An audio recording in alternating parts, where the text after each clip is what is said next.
బాలబడి యూనివర్సిటీ మంచి భవిష్యత్తు కోసం తెలుగు విద్యార్థులు ఇష్టపడే యూనివర్సిటీ. కాల్ 9059052378 9059052379. అందరికీ నమస్తే. బాగున్నారు కదా? అందరూ బాగానే ఉంటారు. ఎందుకంటే పక్కోని జీవితంతో ఆడుకుంటున్న వాళ్ళందరూ మంచిగానే ఉంటారు. జాలిరి నవ్వుతే తప్పు, జాలిరి ఏడుస్తే తప్పు, జాలిరి ఒకరితో మాట్లాడితే తప్పు, జాలిరి కూసుంటే తప్పు, జాలిరి నిల్చుంటే తప్పు, జాలిరి నవ్వుతే ఓవర్ యాక్షన్. జాలిరి పద్ధతి ఉండదు, నేను నేర్చుకోవాలి. ఫోక్ ఇండస్ట్రీలో పద్ధతిగా చీర కట్టుకొని ఇప్పటి వరకు మెయింటైన్ చేసింది నేనే. ఫస్ట్ నాకు ఆన్ కెమెరా ఆఫ్ కెమెరా ఒకలా ఉండదు. నేను అందరితో నవ్వుతూ మంచిగా ఉంటాను, ఎంత పెద్దోళ్ళైనా ఎంత చిన్నోళ్ళైనా సరే. వేరే టాపిక్స్ లేవు, జాను లిరి టాపిక్. ఎందుకు నా పర్సనల్ లైఫ్ ని తీసుకొచ్చి మీరెందుకు ఇంత హైలైట్? అంటే మీ వ్యూస్ కోసమా? మాట్లాడితే జాన్లరికి రెండో పెళ్లి, ఒక ఫోటో వేయడం, జాన్లరికి రెండో పెళ్లి, జాన్లరికి రెండో పెళ్లి. ఆడోళ్ళు మొగోళ్ళు న్యూస్ రిపోర్టర్స్ అంతా ఇంతేనా? ఒక ఆడపిల్ల బాగా తెలుస్తుంది అనుకున్నా, మీరు కూడా ఇంతేనా?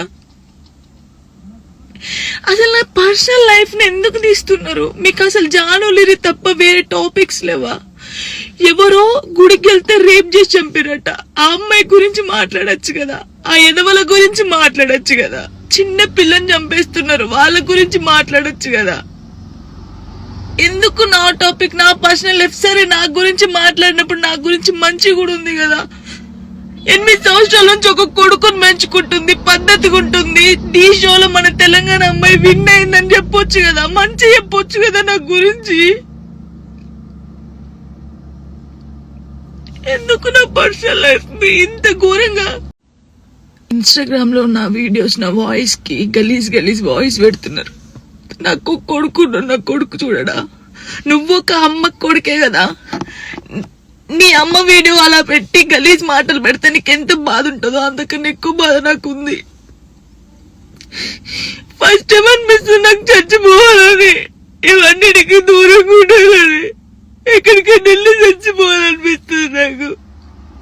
నిజంగా లేనట్టున్న లైఫ్ లేకపోతే దీనివల్ల నేను ఖచ్చితంగా చచ్చిపోడు. ఒకవేళ నేను నిజంగా చచ్చిపోతే కారణం మీరే అవుతారు, గుర్తుపెట్టుకునేది. ఇంత నరకమా? మస్తు టాపిక్స్ ఉన్నాయి. నా మీద పడేందుకు మీకేమొస్తుంది? నేను చచ్చిపోయినా కూడా నా శవం దగ్గరకు వచ్చి మైకులు పెట్టి ఎందుకు చచ్చిపోయింది తెలుసా, ఎందుకు చచ్చిపోయిందని చెప్తారు మీరు. మీ వ్యూస్ కోసం ఒక అమ్మాయి జీవితాన్ని రోడ్డు మీద వేయాలి. అది మంచిగా చెడ్డ ఆలోచించరు, ఇష్టం ఉన్నట్టు కామెంట్స్ పెడతారు. మా అమ్మ నాన్న నన్ను చిన్నప్పటి నుంచి ఒక మాట కూడా అనకుండా పెంచారు, కానీ ఈ రోజు అడ్డమైన వాళ్ళతో నేను మాటలు ఆడుతున్నాను.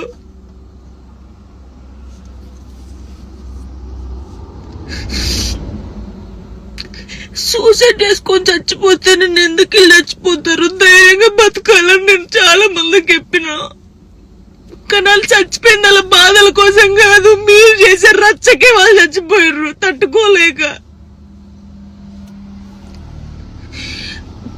నాకు ఈ రోజు అనిపిస్తుంది నాకు ఓపిక నశించింది. నేను చూసి వీడియోలకి నా వాయిస్ కి గలీజ్ వాయిస్ పెట్టడం, మీ అమ్మని తీసుకొచ్చి మీ అమ్మ వాయిస్ కి గలీజ్ మాటలు పెడితే మీకు అప్పుడు అర్థమవుతుంది బాధ. నేను ఏ రోజు మాట్లాడలేదు, కానీ నాకు ఓపిక నశించింది. నాకు ఈ బాధ తట్టుకోలేకపోతున్నా, ఎవరు చెప్పుకోవాలి కూడా అర్థం కావట్లేదు నాకు. నా లైఫ్ మీద మీకు ఇంత ఇంట్రెస్ట్ ఎందుకు? మీ లైఫ్ మీద పెట్టుకోండి కదా. ఆ టైంలో మీ లైఫ్ మీద పెట్టుకుంటే బాగుంటది. ఒక అమ్మాయి జీవితంతో ఆడుకోవడం ఎందుకు? నా కొడుకుని మంచి చదువుకొని మంచి పొజిషన్లో చూడాలనుకున్నా, అది చూడలేదేమో నాకు అర్థమవుతుంది. నేను బద్దల్లో పోతా. ఇది మాట్లాడితే మీరు ఏదో ఆపేస్తారు, ఇది కాదు. ఓపిక నశించి నేను ఎప్పుడు దేనికి రియాక్ట్ కాలేదు. ఒక అన్నతో మాట్లాడితే తప్పు, నా తమ్ముడని మాట్లాడితే తప్పు, ఎవరు వారికి లింకులు వేస్తారు.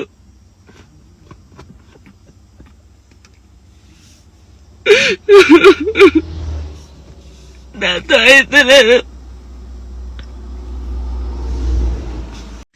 చాలా మంది జానక్కని చూసి నేర్చుకున్నాం, జానక్కల ధైర్యంగా ఉండాలని చాలా మంది అన్నారు నాతోని. నాకు ఓపిక నశించిందిరా, మీ అందరూ చెప్తున్నా నాకు ఓపిక నశించింది. నాకు ఫుల్ బాధ అవుతుంది. ఇంత నరకంలో నిజంగా చాలా మంది అమ్మాయిలు సూసైడ్ చేసుకుని చచ్చిపోతే ఎందుకు చచ్చిపోయారు, వీళ్ళకి ఏం మాయరోగం వచ్చిందని నేను అన్నా గానీ ఆ బాధలు ఉన్నోళ్ళకే తెలుస్తుంది ఆ బాధ. అట్లెందుకు మైండ్కి వస్తుందని నాకు ఇప్పుడు అనిపిస్తుందా, అరే నిజమే కదా, బాధపడ్డోళ్ళకి బాధ తెలుస్తుంది. కానీ తప్పు ఈ న్యూస్ ఛానల్స్ కానీ ఇన్స్టాగ్రామ్ లో ఉన్నోళ్ళకి కానీ చాలా తప్పు.